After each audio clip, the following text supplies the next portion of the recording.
Hello dear students, आज हम GST में कुछ पॉइंट्स डिस्कस करेंगे।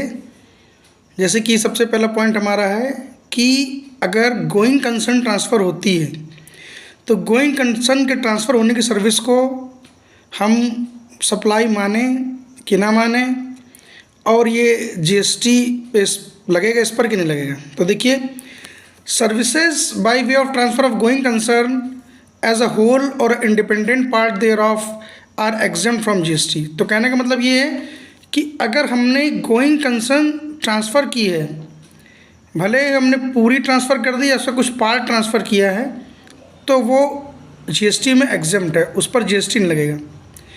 सेकंड पॉइंट है कि अगर हमने जीएसटी कस्टमर से चार्ज कर लिया है और चार्ज करने के बाद गवर्नमेंट डिपार्टमेंट में जमा नहीं किया है, तो उस केस में शो कॉज नोटिस जारी करने की टाइम लिमिट क्या होनी चाहिए। देखिए, there is no time limit for issuing show cause notice in respect of GST inadvertently charge and collected on the goods, क्योंकि जो जीएसटी चार्ज किया गया है वो गवर्नमेंट डिपार्टमेंट के पास जमा होना चाहिए था, and we does not deposit the same with the government. तो यहाँ पर एससीएन यानी शो कॉज नोटिस जारी करने के लिए कोई टाइम लिमिट नहीं है। जीएसटी डिपार्टमेंट हमें कभी भी शो कॉज नोटिस जारी कर सकता है इस बात के लिए कि हमने जो जीएसटी कलेक्ट कर लिया है और गवर्नमेंट को जमा नहीं किया है, तो उसके रेस्पेक्ट में कोई भी टाइम लिमिट नहीं है शो कॉज नोटिस की। ठीक है, ध्यान रखेंगे। फर्दर तीसरा पॉइंट हमारा ये है कि देखिए, अगर हमने एज ए एग्जामिनर कोई सर्विसेज प्रोवाइड की हैं आईसीएआई को, यानी कि चार्टर्ड अकाउंट इंस्टीट्यूट को, या आईसीएसआई को यानी कंपनी सेक्रेटरी इंस्टीट्यूट को, तो इन सर्विसेज को सप्लाई माना जाए कि ना माना जाए और जीएसटी में इस पर टैक्स लगेगा कि नहीं लगेगा। तो देखिए, अगर सर्विस प्रोवाइड की गई एज ए एग्जामिनर आईसीआई को या आईसीएसआई को, तो इन्हें सप्लाई तो माना जाएगा, लेकिन ये जीएसटी में एग्जाम्प्ट होंगे, नहीं, हमें इस पर जीएसटी पे करने की ज़रूरत नहीं पड़ेगी। ठीक है, चौथा पॉइंट डिस्कस करते हैं कि मान लीजिए हमने ब्लाइंड बच्चों के स्कूल को कोई कंप्यूटर डोनेट कर दिए हैं बिना कंसिडरेशन के, बिना कुछ पैसे लिए, तो क्या ऐसे सप्लाई माना जाए कि ना माना जाए। तो देखिए, हमने डोनेशन दिया है कंप्यूटर्स का ब्लाइंड बच्चों के स्कूल को, तो ये डीम्ड सप्लाई माना जाएगा, भले ही विदाउट कंसिडरेशन है। तो यहाँ बहुत ध्यान रखेंगे कि देखिए, डोनेशन का पॉइंट डाल दिया गया है प्लस ब्लाइंड बच्चों के स्कूल की बात की गई, तो कंफ्यूज नहीं होना है, ये डीम्ड सप्लाई तो है ही। ठीक है,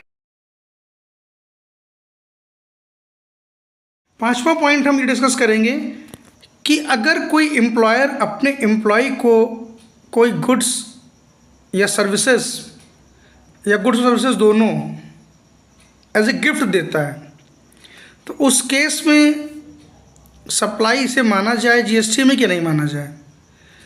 इस पर इंस्टीट्यूट ने कई बार क्वेश्चन पूछे भी हैं, तो बहुत ध्यान देंगे इसमें कि जब भी कोई एम्प्लॉयर अपने एम्प्लॉय को कोई गिफ्ट देगा, चाहे वो गुड्स के रूप में हो या सर्विस के रूप में हो या दोनों रूप में हो, तो हमें देखना है कि अगर फाइनेंशियल ईयर में, एक फाइनेंशियल ईयर में उस गिफ्ट की वैल्यू 50,000 रुपये से ज़्यादा नहीं है, यानी 50,000 रुपये तक है केवल, तो उसे सप्लाई नहीं माना जाएगा। और अगर 50,000 से ऊपर की वैल्यू है तो सप्लाई मानेंगे। फॉर एग्ज़ाम्पल, अगर 49,999 का गिफ्ट दिया है, अगर 50,000 का गिफ्ट दिया है, तो दोनों ही केस में सप्लाई नहीं माना जाएगा। लेकिन अगर सप्लाई तब मानेंगे जब हमारे गिफ्ट की वैल्यू जो है 50,001 रुपये, यानी 50,000 से अगर 1 रुपये भी ज़्यादा है, तब इसे हम सप्लाई मानेंगे जीएसटी में। वरना अगर एम्प्लॉयर ने एम्प्लॉय को गिफ्ट दिया है, तो उस कंडीशन में हमें देखना होगा कि फाइनेंशियल ईयर के अंतर्गत गिफ्ट की वैल्यू क्या है। 50,000 रुपये तक की वैल्यू अगर है, तो वहाँ पर इसे सप्लाई नहीं माना जाएगा। और नेक्स्ट पॉइंट डिस्कस करेंगे, पॉइंट नंबर 6, कि देखिए, अगर एम्प्टी कार्गो कंटेनर्स ट्रांसपोर्ट हो रहे हैं, तो क्या उस केस में भी ई-वे बिल जनरेट करने की ज़रूरत है कि नहीं है। तो बहुत ध्यान रखेंगे यहाँ पे, अगर एम्प्टी कार्गो कंटेनर्स ट्रांसपोर्टेड हो रहे हैं तो वहाँ पर हमें ई वे बिल जारी करने की कोई ज़रूरत नहीं है। No e way bill is generated, है ना, in case where empty cargo containers are being transported. ठीक है, ध्यान रखेंगे इस पॉइंट का।